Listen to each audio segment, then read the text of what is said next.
Good morning. Art Halloran Sr. here.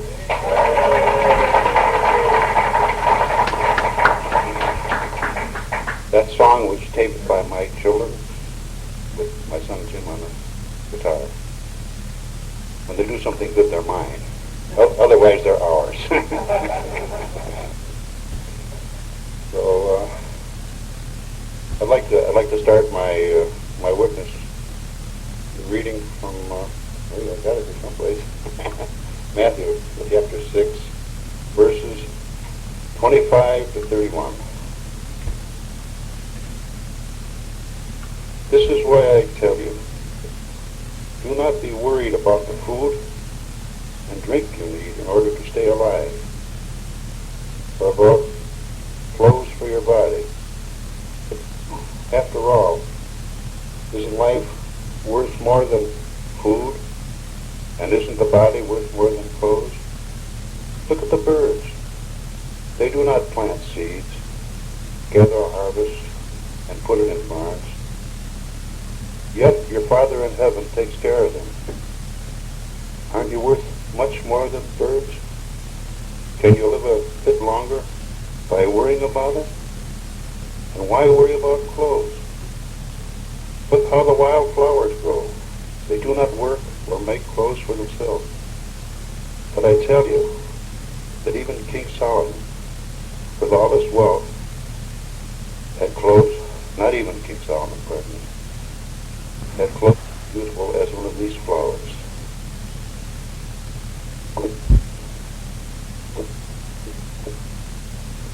So, as I said, I'm Mark Halloran, senior. I live in Lakewood.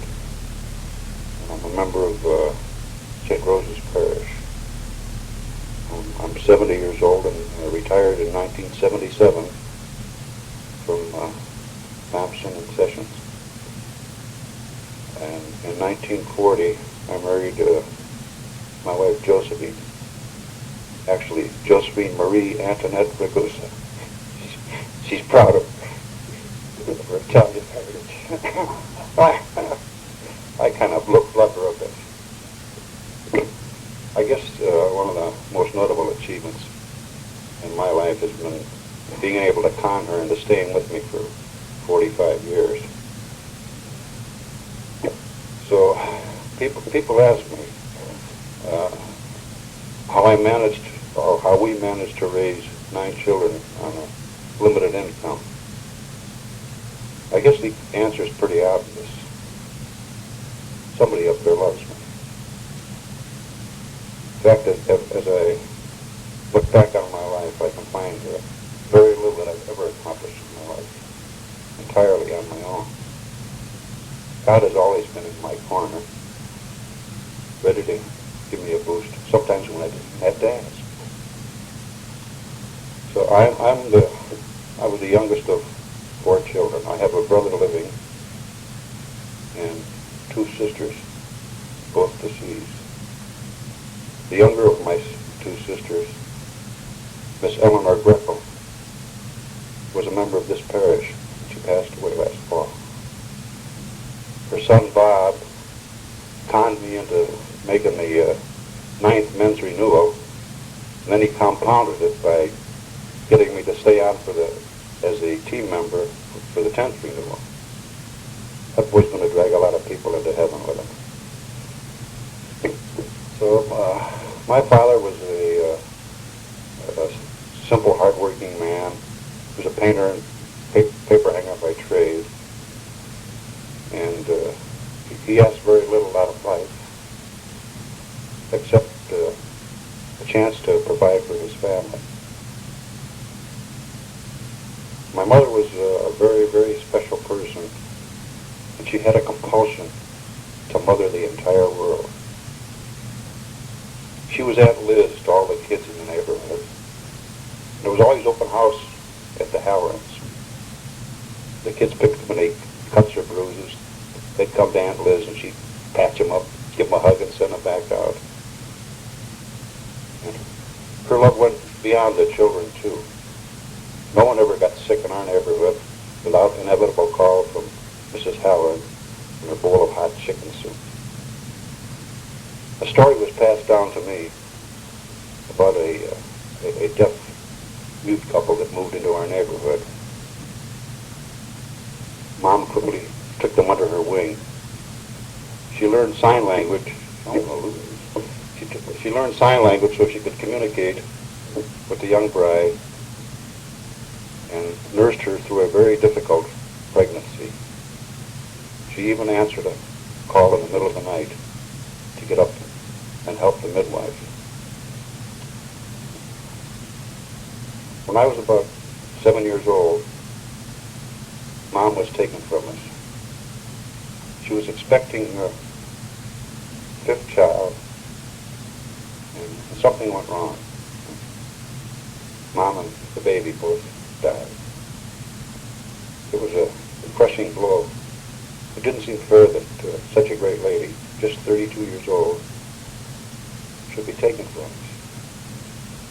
But God was watching over us. He had a standby in the wings. My mother's younger sister and her husband took Dad and the 4 kids into her home, and she immediately showered us with all the love and care that we'd received from our first mother. When my uncle passed away a few years later, she married my dad, so Aunt Hannah became Mom. Actually, she was Mom to me the first time I come into the house. I can recall Dad saying many a time, "Anna, you're spoiling that boy." So,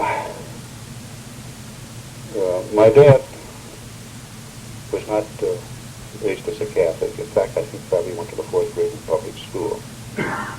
But he insisted that we go to church and receive a Catholic education. So I attended St. Ignatius parochial school, and I came under the care of the Good Sisters of St. Joseph's, and I received my basic religious training. And I became an altar boy, and I held out of that until I was well into high school. When I graduated in 1929, the country was just entering the Great Depression. Dad was a very proud man. He wouldn't apply for relief. He just wore a path out from one end of the city to the other, looking for something to do to support his family. He did some part-time maintenance work at the parish priest house. He became so impressed with the priest that he decided to become a convert. So he took instructions, received the sacraments, had his marriage blessed. So now instead of just driving us to church, he sat in the pew with us. We became a family that prayed together.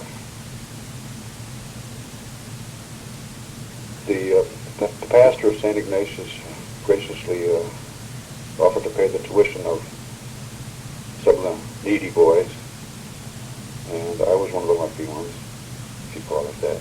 So I was able to go to Cathedral Latin High School, and under those wonderful Brothers of Mary, my religious foundation was broadened. That's where I really learned about fellowship with Christ. I met my wife on the steps of St. Stephen's Church down on 54th.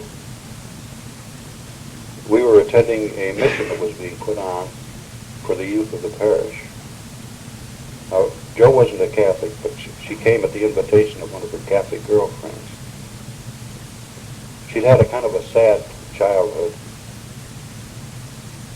Her mother and dad were divorced when she was about 9 years old. So she and her younger sister and brother experienced the hardships and the heartaches that are heaped on the children of broken families. So she she finally wound up boarding with, after living first with her mother, then with her father, she wound up boarding with the family of a girlfriend, and they lived in St. Stephen's Parish. My dad had passed on by this time, and we moved down into the parish, and I became a member of the St. Stephen's Men's Choir. So, except for this combination of circumstances, I might never have met my wife. After the mission, you don't hear much about missions these days. It's renewals and retreats. But after the mission, Joe decided to become a Catholic, so she started taking instructions and received the sacraments. We joined the CYO, the Catholic Youth Organization, and our friendship blossomed. I tried to play it cool, but when I looked into those pretty brown eyes, I was hooked.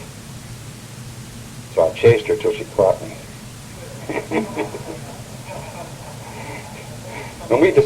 When we decided to get married, there was a little bit of opposition. Joe's father, he had a dim view of Irishmen. And my mother had always hoped that I was going to settle down with a nice German girl. Besides, we were still in the Depression. I was working on WPA. But we didn't listen to any so-called good advice. So after a very small ceremony at St. Stephen's, we started out our married life with high hopes and about $15 between us. We stayed with my mother for a couple of years, where the first of my two children were born.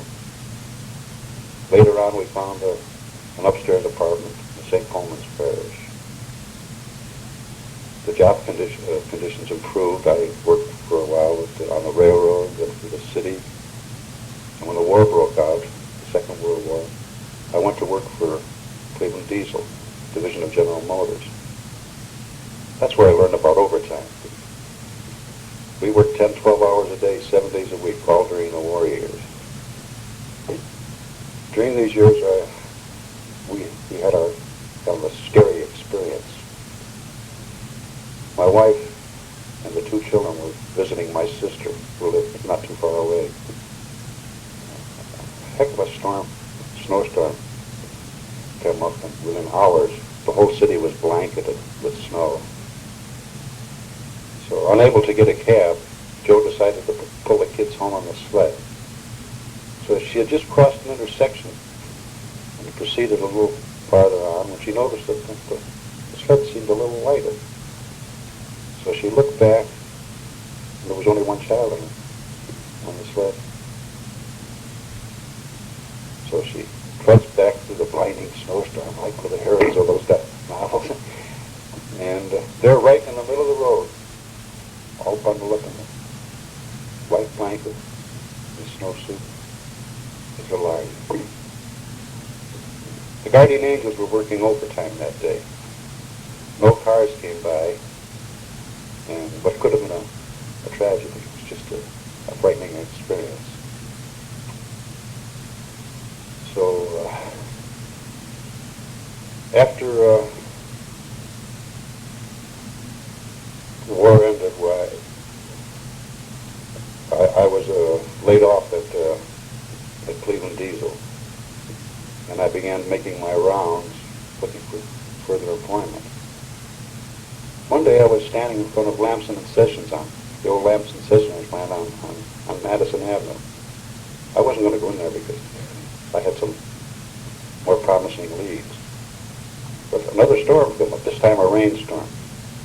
The rain just poured down, and I ducked into the lobby of the personnel office to keep from drowning. There were some other job applicants there, but they didn't seem to be hiring. So when the rain let up, I headed for the door. The personnel manager collared me. Lord only knows why he picked me. In fact, the Lord only knows why a lot of good things happen to me. But anyhow, after a short interview, he offered me a job, and I figured I'd take it for a little while. So I started next day, and that little while was 31 years with Lamson. So about this time, my landlord, using the excuse that he needed the apartment for his mother, evicted us. So even in those days with 3 children, it was almost impossible to find a place to rent. So my brother and his wife took us in for a while, a few months. Then I learned about a place that was for rent down on 69th Street. That's a predominantly Italian neighborhood. Right, Lou? And the landlord, Mr. Cucciaroni, he kind of shared the same view of Irishmen that my father-in-law did. So I wasn't making much headway. So I brought in my pretty Italian wife. When he saw her, he melted. So we got the place. And he asked about children, and I just kind of holding back. I said, we've got 3. He said, that's good. He says, you have more. They loved kids. so he was right. The children kept coming. They say children are a gift of heaven. There were times when I thought the Lord is being a little bit too generous. So we eventually outgrew that little place down on 69th Street. So reluctantly we started to look for something else. My wife's mother, who has remarried and moved to California, sent us a little money, and we cashed in our war bonds, borrowed on the insurance. We scraped enough for a down payment on a house on 114th in St. Rose's Parish. So I and the 7 children and the wife started out in our first new home. I thought it was doing pretty good, 7 kids, boy. The guy across the street had 12. First time I met him, he says, Mr. Howland, he says, don't worry about how many kids you've got. He says, believe me, he said, the Lord will always provide. He says, you'll get a better job, you'll get promotion, you'll get a raise. He says, don't ever worry. The Lord takes care of it. And he was right. So eventually we sold that house and moved over to our present home on Alameda, where my last 2 children were born. Now, during the years of our married life, my wife and my mother had never become close. My mother loved the grandchildren. She adored them. But she tolerated Joe as part of the package. One Sunday morning, though, we got a call. She says, Josephine, she says, I'm sick. She says, I need help. So we got her into the hospital, and it was determined that she had terminal lung cancer. After a short stay in the hospital, she came home, and my wife spent all her waking hours taking care of my mother. We had plenty of volunteers of help, but Mom says, no, let Josephine take her. She knows how to take care of her. So when Mom went back to the hospital for her final stay, my wife continued going to the hospital and caring for her. My daughter Joanne, who had become a nurse and was at the hospital, went out of her way to take care of Grandma. She would come in early and stay after her shift to make sure that Grandma was comfortable. In fact, when the end finally came, my mother died in Joanne's arms. Where are we at now? This is my long speech. So up to this time, the Lord had been pretty good to me. I had good health. In fact, I worked 20 years without a day off. I broke that record when I fell down and fractured my wrist. Well, I thought, hell, hey, you broke your record. But in 1970, about November, I had to go in for a foot operation. 3 months later, I was back in with a massive myocardial infarction. My doctor wasn't too optimistic. I guess the Lord wasn't ready yet. So I was home after a month, and 3 months later I was back on the job, working overtime again. I've always worked overtime. I'm glad I retired. Well, shortly after this, we had to make a mercy call halfway around the world.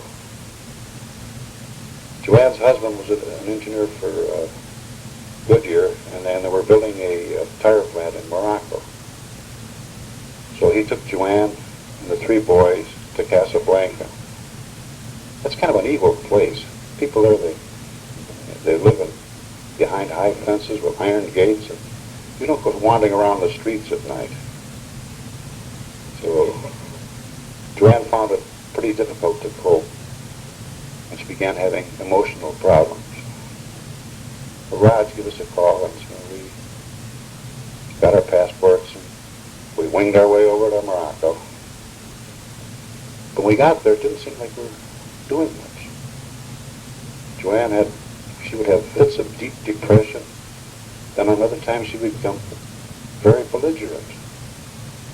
So one morning after a kind of a stormy session where I got up from the breakfast table, took 2 steps, and I collapsed on the floor.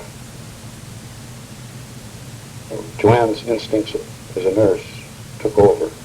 So she forgot her own problems, and she come to help poor old Dad. So they got me to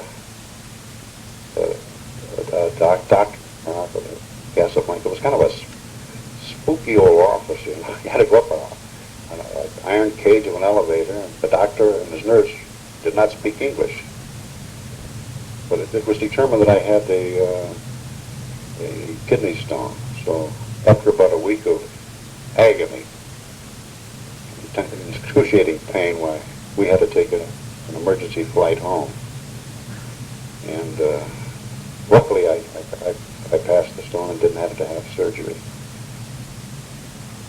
So wasn't long after that, we made a trip in the other direction. My daughter Eileen married a serviceman, and they were stationed in Hawaii. So he was stricken with acute leukemia. So Joe took the first plane over, and I followed it a couple of weeks later. So we took turns babysitting her 2 boys while Eileen made her trips back and forth to Tripler Hospital. So when Ron was discharged, they eventually came to Cleveland, and they stayed with us. Ron put up a gallant fight, but wasn't to be, and we lost him. So my health problem continued then. I had a couple of strokes, and I had a cataract operation in my eye, and my wife developed heart problems, so she's on medication. We've been hanging in there. But this past year has been pretty rough. We had to go to California, where Joe's mother passed away. So we stayed there a few weeks to help Josephine's stepfather straighten out his affairs, and we came back here. And shortly after that, my sister went into the hospital. We lost her. I miss her. So, except for the help and love of my children, why, I don't know whether we could have got through all of this. You know, they say that people talk about the sacrifices you make for your children. Well, I kind of look on it as investments. So as long as I got me a captive audience here, I'm going to take advantage of my bragging rights. And I'll tell you a little bit about each of my kids. And you can judge whether my investments have paid off. Number one, Pat, Patricia. She's we would classify as an achiever. She was always at or near the top of her class in school. And very early in life, she asserted her independence. We didn't call it that in those days, but it seemed that she couldn't wait to grow up and start challenging the world. She's had a very good marriage, has 3 lovely children, and when her youngest child was still in grade school, she resumed her studies. She got her associate's degree at a junior college and then continued on and got her bachelor's degree. She held down important jobs in banks and at present is working as a manager of corporate accounting for a large bakery down in Georgia. So I think she's done pretty good. Number 2 is already over here. You people from the last men's renewal will remember something about Art, and I imagine he'll tell you a little bit more about himself in his witness, which is to follow mine. Art stumbled a little bit along the way, but I'm happy to say that he's got his act together now, and my prediction is it's only the beginning. The best is yet to come. Number 3 was Joanne. I've mentioned her before. She brought music and laughter into the family. She was an irrepressible tomboy, and she was always organizing games and getting the kids to put on plays to entertain the family. And she even organized her younger brothers and sisters into a pretty fair singing group. That's some of them that you heard there. So she too pursued 2 careers. She is a dedicated, highly skilled nurse and a devoted wife and mother. Her 3 boys are into athletics, and Joanne is their most avid rooter. If you could attend one of their soccer games, and you saw a group of people on the sideline having a ball, and a hearty, infectious laughter come floating across the field, that'd be Joanne. Number 4 was Jeannie. And when she was born, her mother called her baby doll. That's a name that fit her then and fits her today. She's a part-time nurse, a full-time wife and mother, and even finds time to be a den mother to some Cub Scouts. She's got a beautiful singing voice, and she sang with the Lakewood Symphonic Choir. How have I gotten that? Down to Jeannie. Eileen, I've mentioned her before. Somehow or other, she was dubbed Old Fifth in Line. I'm not sure what that connotation means, but I'm sure round by, Eileen and her 2 boys have paid their dues in heartaches and loneliness. But I'm happy to say she's finally met some guy that flecks the center long stem roses, and he's dying to put a ring on her finger. I'm going to check him out pretty close now. My gals are kind of special, and I just don't hand out my blessing to every Tom, Dick, or Denny. So then we come down to our guitar player, Jim. He was the serious one of the family. He seemed to have mapped out his career, and he's pursuing a steady course. With the help of money saved from summer jobs, student loans, and the little help that we could give him, why, he put himself through Ohio State, where he majored in microbiology.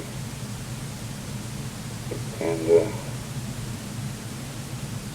he's been working for about 6 years at Lakewood Hospital, the past 3 or 4 as lab supervisor.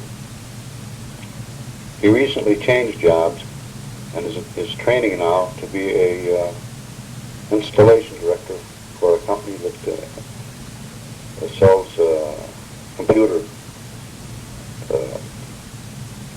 to hospitals. And he'll be helping them. His medical background will come in handy there. So then we come to Mary Lou. She's the character. When she was a little girl, she was always flitting around like a little bird. We don't seem to have too many pictures of her when she was little.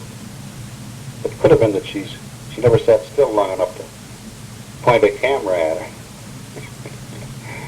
But she's married and she's contributed 2 little cuties to our growing list of grandchildren, which now stands at 18, I think. So Mary Lou is very interested in crafts. She can take scraps and stuff that somebody might throw away, and she can twist them into very artistic things. And she has another hobby. Give her a credit card, turn her loose in the mall, and you've made her day. Veni, vidi, visa. I came, I saw, I bought.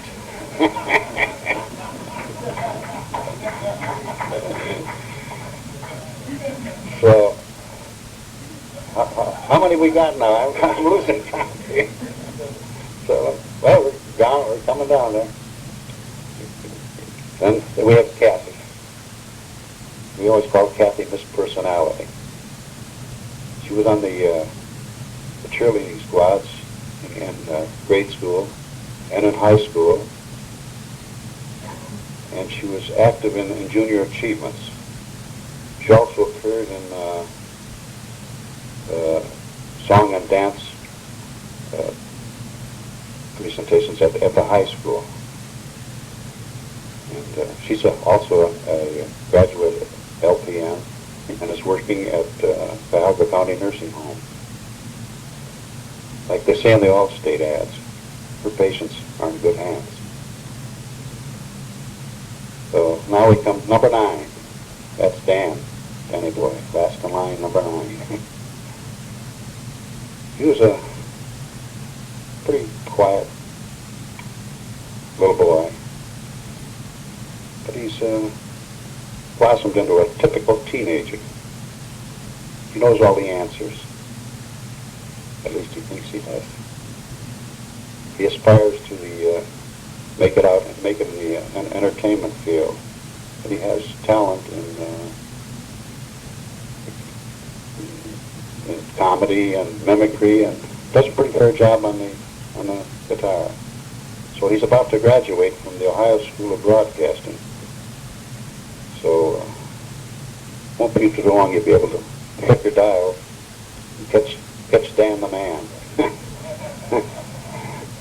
I think he'd probably do a little better though if he just listened to his mom and just eat balanced meals and get more rest. She says that to all of them. So there they are. That's my gang. The Lord sent them, and the wife raised them, and I'll try like hell to grab all the credit. No, I'd like to share with you a little gem that I picked up in a recent issue of Reader's Digest. It seems that a mother of 1 was talking to a father of 9. She says, I can't imagine. I love my son so much, I can't imagine dividing that love by 8. His answer was, divide, you multiply. Thank you.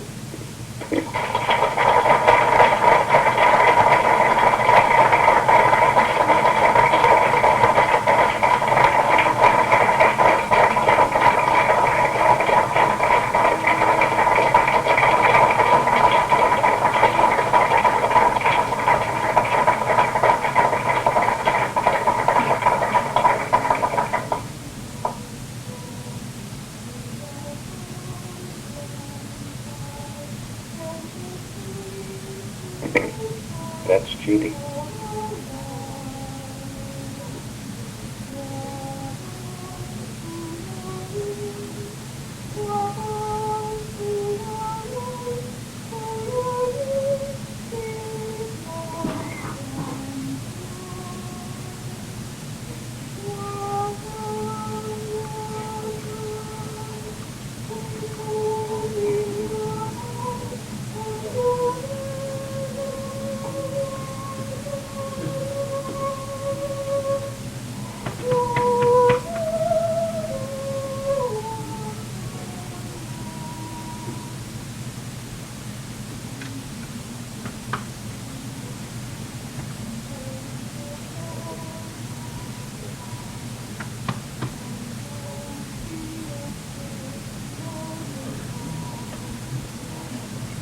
Well, sure.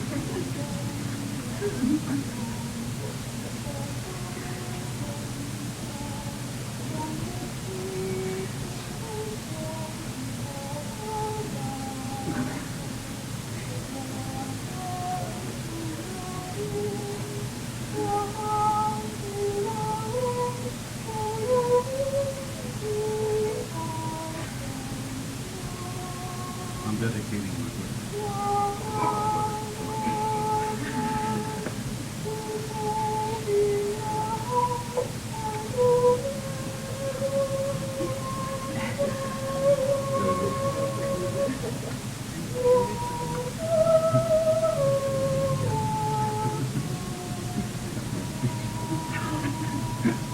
Everybody else likes it.